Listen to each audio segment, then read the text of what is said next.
te présenter un tiki qui est nouveau venu sur le marché, développé par Michael Cole.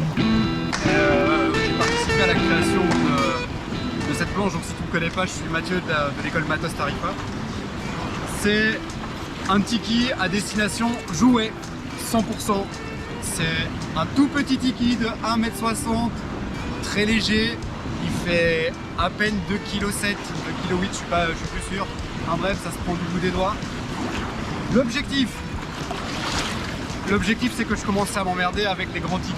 Pas que ça navigue bien, ou mal, pardon, parce que je leur reconnais toutes leurs qualités évidentes de remontée au vent, de confort, de fluidité et de souplesse. Par contre, il me manquait un petit truc avec le temps, c'est le côté joueur. Le côté de pouvoir jouer dans les vagues, de pouvoir sauter avec ma planche que j'utilise au quotidien.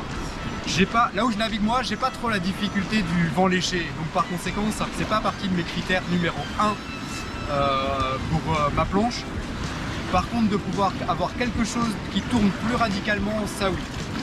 Et les tikis que j'avais jusqu'à présent, que ce soit fait par des marques ou par des shapers, avec je pense mon plus petit qui faisait 2,4 m. Le problème c'est que prendre un virage, ça restait toujours trop long et pas assez rapide. En ce sens que si je fais une analogie avec le monde de l'automobile, si j'essaye de prendre un virage le plus court possible avec une limousine, quoi qu'il arrive, je vais quand même tourner plus long qu'avec une petite citadine. Donc je voulais amener une planche plus nerveuse, plus radicale. Et pour ce faire, ce qu'on a changé par rapport au tiki traditionnel, c'est de lui rajouter un rocker, donc une courbe sur l'ensemble de sa longueur, jusqu'au côté. De cette façon-là, lorsqu'on prend appui sur l'arrière et qu'on vient presser dans une vague, on peut vraiment amener un peu de radicalité et de mouvement. Michael a aussi également rajouté sur l'avant du tiki 2 rails, ici, pour la prise en main, parce qu'on peut en plus sauter du coup avec ce petit jouet. Et en plus de ça, ça résout et ça répond à la problématique qu'on rencontrait avec les grands tikis du transport, pour le mettre dans une voiture de petite taille ou pour voyager avec dans un bord-bag. Un tiki de 2,30 m, ça rentre pas.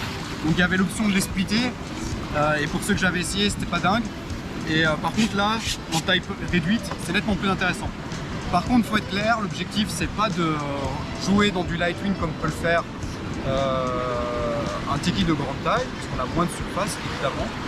Comme il y a 3 grands ailerons à l'arrière, on a aussi un peu plus de traînée. L'objectif c'est d'être collé normalement. Quoi qu'il en soit, ça part quand même plus vite au planning qu'un surf strapless conventionnel. Ça remonte quoi qu'il arrive mieux qu'un surf de strapless conventionnel. Par contre, toujours en conservant cette fluidité et la souplesse dans les jambes qu'on peut retrouver dans une planche en bois.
When start you want a revolution, you should start